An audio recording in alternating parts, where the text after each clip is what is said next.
Headlines. On Gold FM.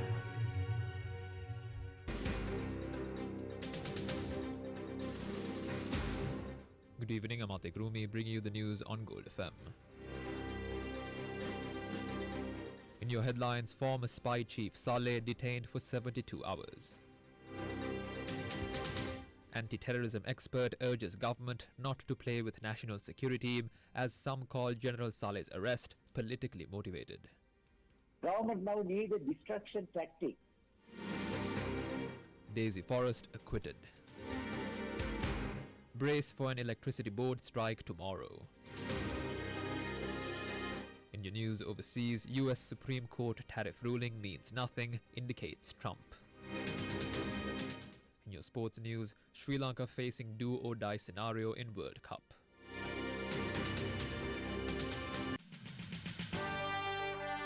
The top story on Gold FM. Major General Suresh Saleh, the former head of the State Intelligence Service, is currently being held on a 72-hour detention order for interrogation regarding ongoing investigations into the 2019 Easter Sunday terror attacks. The CID took Saleh into custody this morning in the Paliagoda under the Prevention of Terrorism Act. Saleh, a prominent military intelligence figure during the war, was serving as an official at the Sri Lankan High Commission in Malaysia when the bombings occurred on the 21st of April 2019. At that time, the State Intelligence Service was headed by Senior DIG Nilantha Jayawardena. Following the election of the Gotabaya Rajapaksa administration, Major General Saleh was appointed as the Director of the State Intelligence Service, replacing Jayawardena. However, his tenure was marked by controversy, particularly following a documentary by Britain's Channel 4, which alleged his direct involvement in the Easter Sunday attacks. These allegations prompted Father Rohan Silva, Executive Director of the Centre for Society and Religion, to file a formal complaint with the CID based on the documentary's claims. In November 2024, the CID informed the Fort Magistrates Court that investigations into Saleh's alleged links were actively underway. Following the change in government, Suresh Saleh officially retired from his post as SIS Director in October 2024. In the meantime, the police held a media briefing on General Saleh's arrest but failed to disclose why the former SIS chief was arrested when quizzed by journalists. The briefing was attended by police media spokesperson ASP F.U. Bootler, along with Senior DIG in charge of the Western Province Sajeeva Madhavatha and DIG Jalya Senaratne. In the interest of clarity, we refrained from dubbing their remarks. මේ අත්අඩංගුවට ගැනීමට හේතුපාදක වූයේ පාස්කු ප්‍රහාරය සම්බන්ධයෙන් කරනු ලබන විමර්ශනවල ප්‍රතිඵල වලට සමගාමීව අනාවරණය වී ඇති පැහැදිලි සාක්ෂි මත මෙම සැකකරු අත්අඩංගුවට අරගෙන තියෙනවා. මෙම සැකකරු ඉදිරි විමර්ශන කටයුතු සඳහා යොමු කරනවා. අත්අඩංගුවට අරන් තියෙන සාමාන්‍ය කෙනෙක් නෙමෙයි. ශ්‍රී ලංකාව ඇතුලේ ඔබතුමාලා තියෙන මේ ආරක්ෂක අංශවල සම්බන්ධව හිටපු ඉහළම තනතුරක්. මොකක්ද මෙහා තිබ්බ සම්බන්ධය කියන්නේ විමර්ශනවලට බාධාවක් නොවෙන්න. මාධ්‍ය දැනගත යුතු පුරවැසියන් බලන් ඉන්නවා. මේක විමර්ශනය කරන්නේ අපරාධ පරීක්ෂණ දෙපාර්තමේන්තුවේ මේ සම්බන්ධයෙන් කමිෂන් සභාවක් තිබුණා. අතරම ගත යුතු සරම් සාධක තිබෙන නිසා. අඩුම ගානේ මේක විවේචනයල කරන දැනටවත් මාධ්‍ය සාකච්ඡා ගණනාවක් කියලා තියෙනවා. විපක්ෂ කට්ටිය. ඒ වගේ වෙලාවක ශ්‍රී ලංකා පොලිසිය ඉක්තුමක් නැත්නම් අඩුම ගානේ අත්තරංගුවට ගත්තේ මොන හේතුවටද කියලා තරමත් හේතුව ඒ කියලා අපිට දැන් කියන්න බෑ විමර්ශන නොකර. අපිට දවස් කිහිපයක් මේකට ලබා දෙනවා. අද උදේ අත්තරම අරගෙන ඉවරලා මට දැන් කියන්න බෑ පැය කිහිපෙන් කියන්න බෑ. මොකද සම්බන්ධය කියලා. ඒ නිසා ඒ අවස්ථාව ලබා දෙන්න. ඔය අත්අඩංගුවට ගත්තා කියන තැනින් එහාට මොන වගේ සම්බන්ධතාවයක්ද තියෙන්නේ කියලාවත් ඔබතුමන්ගෙන් යම්කිසි විදියකට සීමාවක් ඇතුළේ හැටි බලාපොරොත්තු වෙනවා. මේ ඇවිල්ලා ශ්‍රී ලංකාවේ මෑත කාලේ සිදු වුණ මම හිතන්නේ ප්‍රබලතම විමර්ශනය. අදටත් මේ ගොදුරු පුද්ගලයන් දැනත්තන් පෞල් ඒ වින්දෙම මේ සම්බන්ධයෙන් සාක්ෂි කොච්චර සඳහන් කරලා දෙනවා. කමිෂන් සභාව දෙකක් තිබෙන නිසා මෙහිදී මොහු අතරගන්තු හේතුව අපි මේක සම්පූර්ණ අනාවරණය කරන්න මේ දක්වා හේතුවට අද අරගෙන මේ පැය දෙක තුනක් ඇතුළත උත්තර දෙන්න තරම් අපිට හැකියාවක් නැහැ. ගොඩක් වෙලාවට මම හිතන විදිහට ඕඩර් රැඳවුම් ලබා ගන්න. Meanwhile, President's Counsel Ali Sabri today strongly condemned the arrest of Major General Suresh Saleh. These remarks were made before an appeals court bench headed by Justice Rohantabe Surya during the hearing of a petition filed by former military intelligence member Colonel Callum Mandumage. The petition seeks an order to prevent Mandumage's potential arrest over the 2019 Easter Sunday attacks. Addressing the court, Sabri highlighted Major General Saleh's significant contributions to national security, noting his leadership in the operation that neutralized LTTE leader SP Thamilsevan and his role in the high-stakes apprehension of Kumar and Padmanathan in Malaysia. Sabri warned that playing with national security for political purposes is highly inappropriate. The President's counsel further argued that investigations against his client regarding the alleged misleading of inquiries into the murder of 2 police officers in Vaunathivu were baseless and lacked evidence. He expressed a lack of confidence in the fairness of the probe, noting it is being conducted under the direction of CID Director Shani Abesekara. Sabri contended that the current investigations are largely based on claims made to a British television channel by Azad Maulana, an individual seeking political asylum, and asserted that such theatrics would fail to bring a genuine justice to the victims. He reiterated that the Easter Sunday tragedy occurred because the police failed to act on specific prior warnings from both Indian and local intelligence agencies. In a separate development related to the Easter Sunday attacks, the Colombo Fort Magistrate today ordered the release of jewellery and other property seized from the residence of suspect Ibrahim Ilham in Dematagoda to his brother Iflal Ahmed.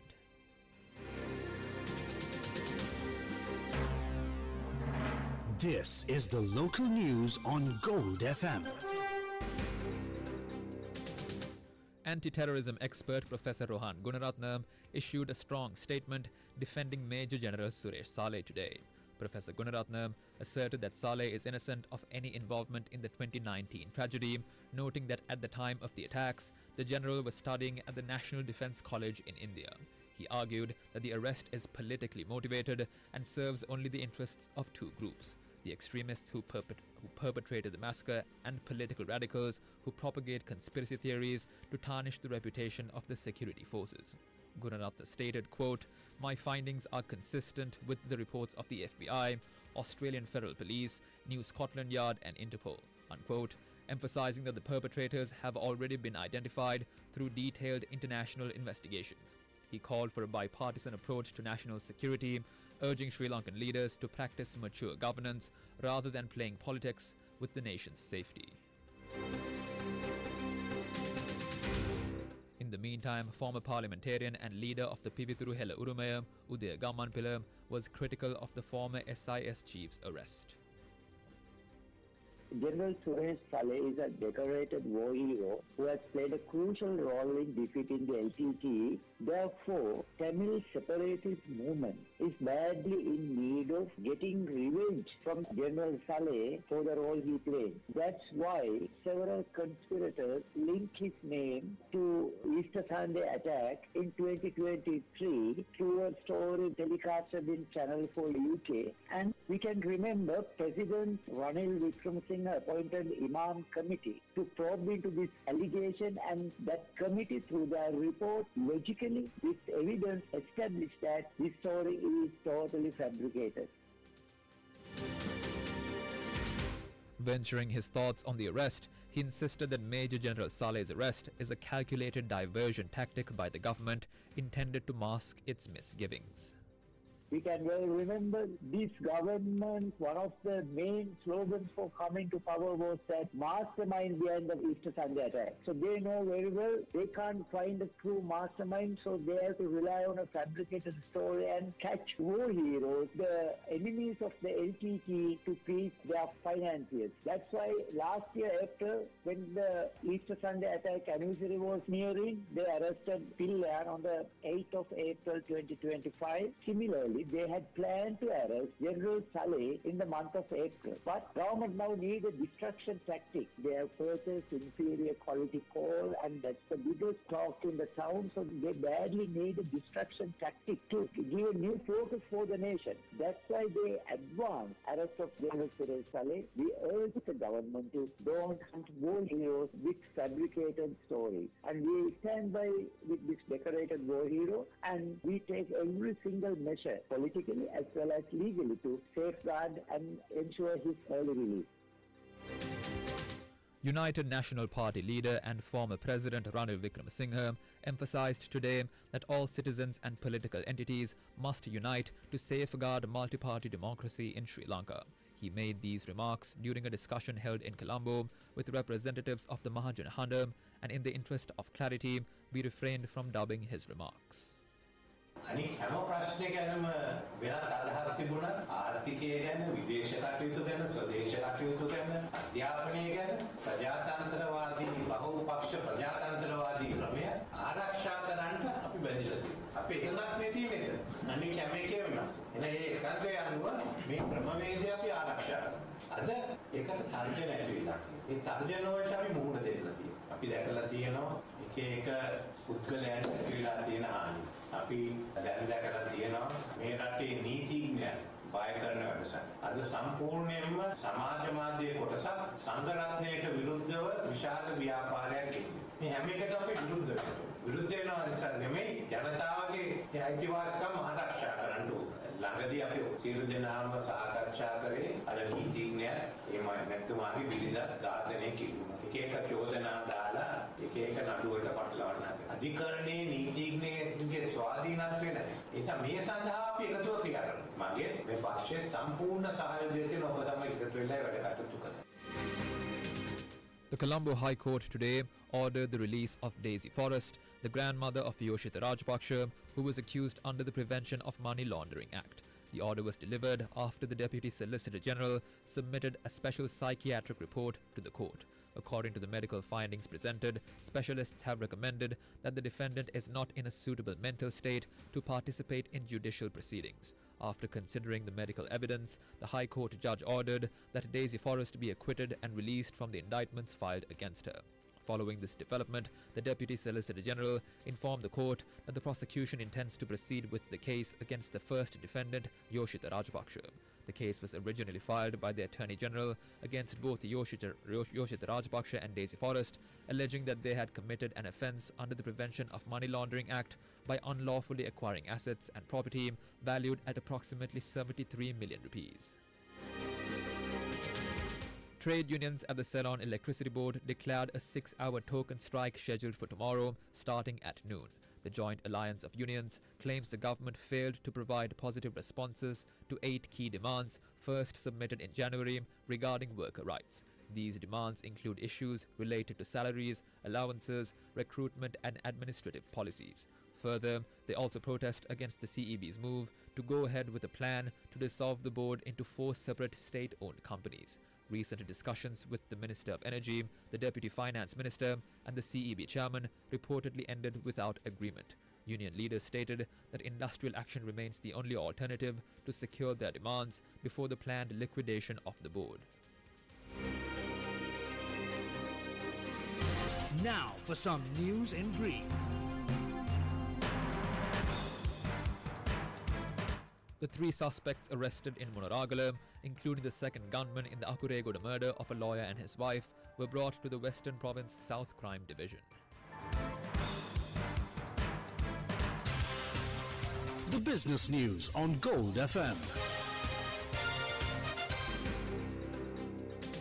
The all-share price index of the Colombo Stock Exchange closed at 23,703.1 after gaining by 12.48 points. The S&P SL 20 index ended at 6,685.27 points, following a 4.15 point gain. Turnover totaled 4 billion rupees.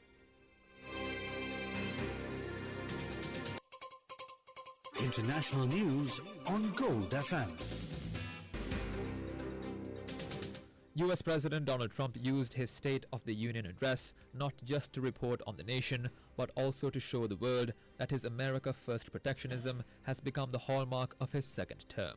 He expressed confidence in the continuance of the trade deals reached on tariffs with countries prior to the Supreme Court ruling. 4 days ago, an unfortunate ruling from the United States Supreme Court. It just came down. But the good news is that almost all countries and corporations want to keep the deal that they already made, knowing that the legal power that I, as president, have to make a new deal could be far worse for them, and therefore they will continue to work along the same successful path that we had negotiated before the Supreme Court's unfortunate involvement. So despite the disappointing ruling, these powerful countries, it's saving our country the kind of money we're taking in. Entertainment news on Gold FM. Canadian actor Martin Short announced the death of his eldest daughter, Catherine Hartley Short, at age 42. Foreign media supporting law enforcement, reported her death as an apparent suicide.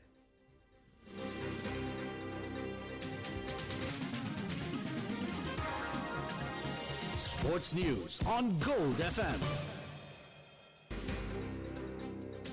Sri Lanka will face New Zealand shortly at the R. Premadasa Cricket Stadium in the 6th match of the Super 8s of the ICC T20 World Cup.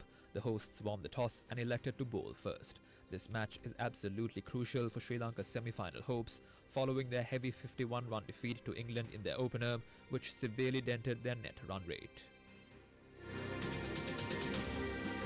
That's it for the news. I'm